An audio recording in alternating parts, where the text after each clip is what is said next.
Lila by Merrel Fankhauser. Wow, does that bring back memories? And you've got to give us some data on that. Was that an old 8-track recording in the studio? That was beautifully, professionally done. But do you remember any information of where you had that recorded? Yeah, that was recorded in Gary Paxton's studio. He recorded a lot of songs. He did the Monster Mash, and he did a hit by a group called Skip and Flip, It Was I. And actually, TJ, that was done on a 4-track. Whoa! Half-inch tape.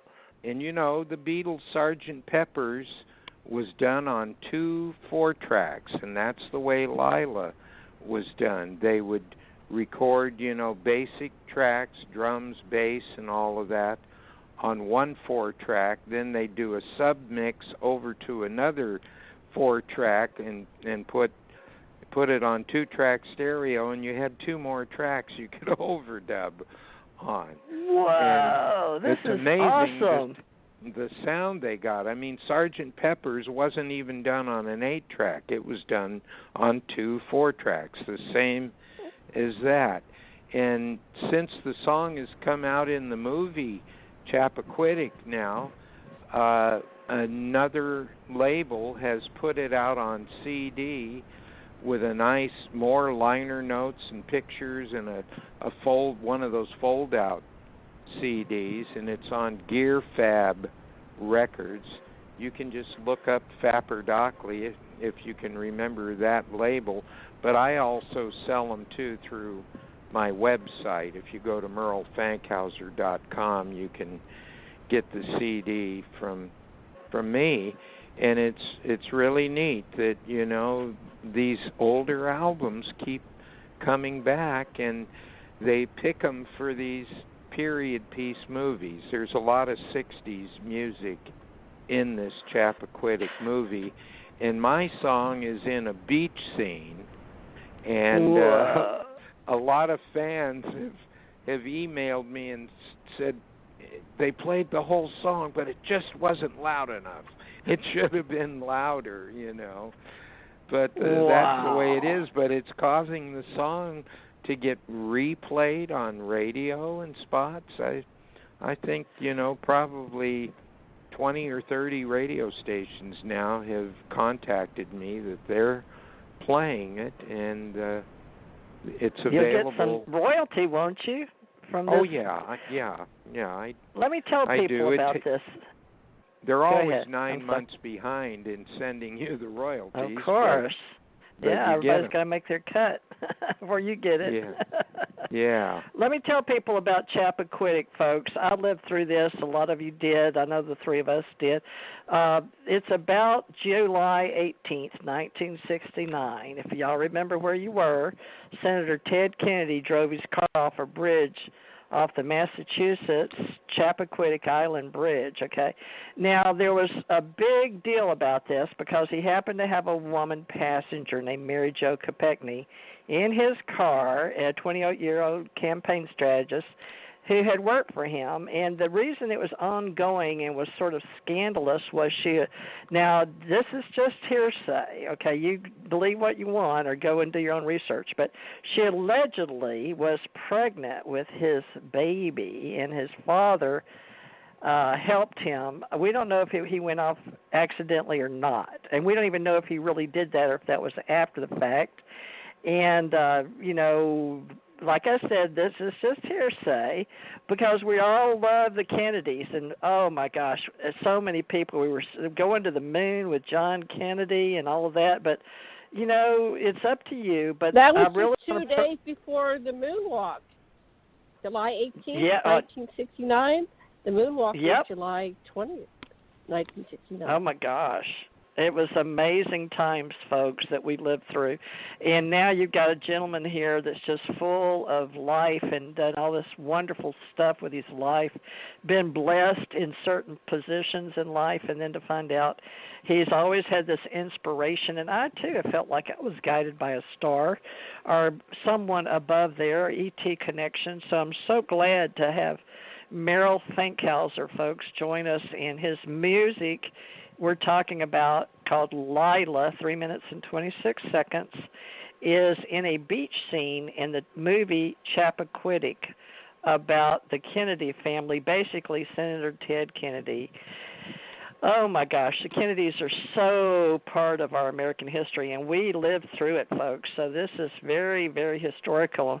Valentine's Day 2019, shared with Merrel, Fankhauser, Janet Carroll Lessin, and Theresa J. Morris, which is TJ Morris ET Radio. So we really appreciate him allowing us to play that music and saying we can use his music, which we will have to do that, Janet, and start, because he's an ET, I guess, inspired, or, he's a muse for the ETs, or whatever you want to say. But let's get into a little bit of that. Yeah. Now that we've played this, Lila, music, let's get into let's get into his ET inspiration days and all this, because, we talked about the people that he's got on the front, and, of course, you and I aren't there, but like I said, maybe we can do something in the future, something similar with you, Merrel.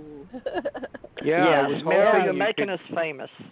Yeah, I was hoping you could play "Calling from a Star," because that's the lead song off of the new Eclectia album. Right. And maybe it'll load up before we're done, or maybe you or Janet can put it into the YouTube version somehow. Yeah, sure. Okay, we'll do that. We'll figure it out. We'll do that for you. We'll have you back. The other thing I'd like to talk about is, since you wanted to talk about the ET thing, is in 2014 I was contacted by Michael Luckman, the author, that was in contact with this World War II radio expert that lived in the hills of Malibu, and he still, did things with radio, and he liked ham radio, and he was talking to somebody in Australia one night, and when they finished, he slightly dialed off the frequency and started picking up these very strange radio signals like he had never heard before, and he knew all kinds of military code, because that was his job in the Second World War, was range finding where the Japanese were broadcasting from on these little islands and atolls in the Pacific. And he just couldn't figure out, this is telling me it's coming from 3 miles out in the ocean and there's nothing there. So he was in town at a coffee shop and telling people about this, how he was hearing these signals. And I guess there was a Chumash Indian guy who was a security guard at the casino that's in Santa Ynez. And he happened to be there and was hearing him. And he told Emmett, the radio guy, he said, well, there's a building under the water out there. And he went, what? And he goes, yeah, it's a dome-shaped building with about 600-foot tall pillars, and there's an opening in the front. And he said, our tribe, the Chumash, who were the indigenous Indians here 1,000 years ago up and down the coast, he said, our tribe has known about that forever. And he said, when the ocean level was down lower, they used to use it as a pier and fish off of it. And, that just amazed him. So that got back to me through Michael Luckman. And then I was on the radio when, they sent me these signals. And as soon as I heard it, I was in my studio and I turned on the drum machine for a click track. I started hearing this melody while I was listening to the signals, and the only way I can explain it, it took me back to my instrumental surf days, and I came up with this low guitar part that reminded me of a 60s James Bond kind of music. And so I played this thing, and then I went out in the studio where the piano's at, because I noticed there was 4 more minutes of this signal left, and I sat down at the piano and just started tinkering around, And I thought, I better push record. So I did, and I played. I didn't even know what I was playing or what key I was in. And I was just, playing along. And I'm an okay piano player, but not really good. I can play synthesizer stuff, but I don't consider myself to be a good piano player. So when it finished and I listened to what I played, I got goosebumps. I went, what? Where did this come from? Then I realized it was a piano figure that I had in another song, part of it. And I don't know if I was just playing, what I had felt and heard before, kind of. But I didn't have any idea where this was coming from.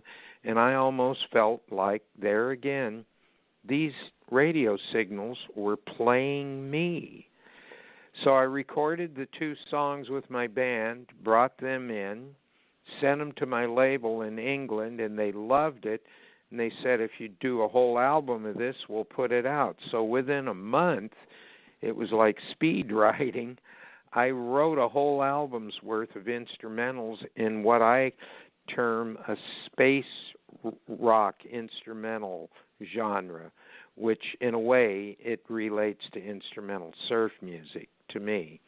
So I sent it to them. They put it out.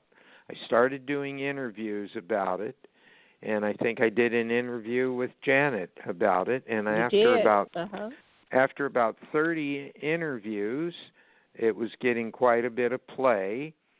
And I remember a lot of female hosts. Lynn Nickerson was one that comes to mind.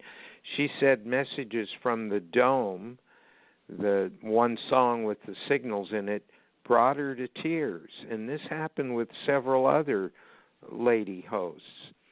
So I was on a station in San Luis Obispo. I was in the station live, and they were playing the 2 songs.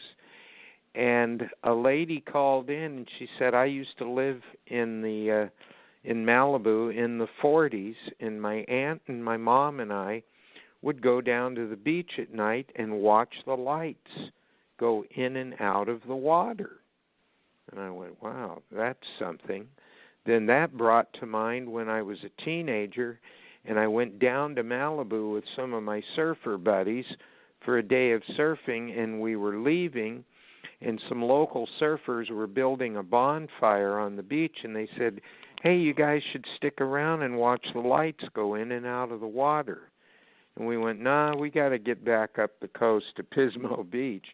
And my buddy was laughing as we were driving home. He said, oh, they're seeing pelicans diving for fish.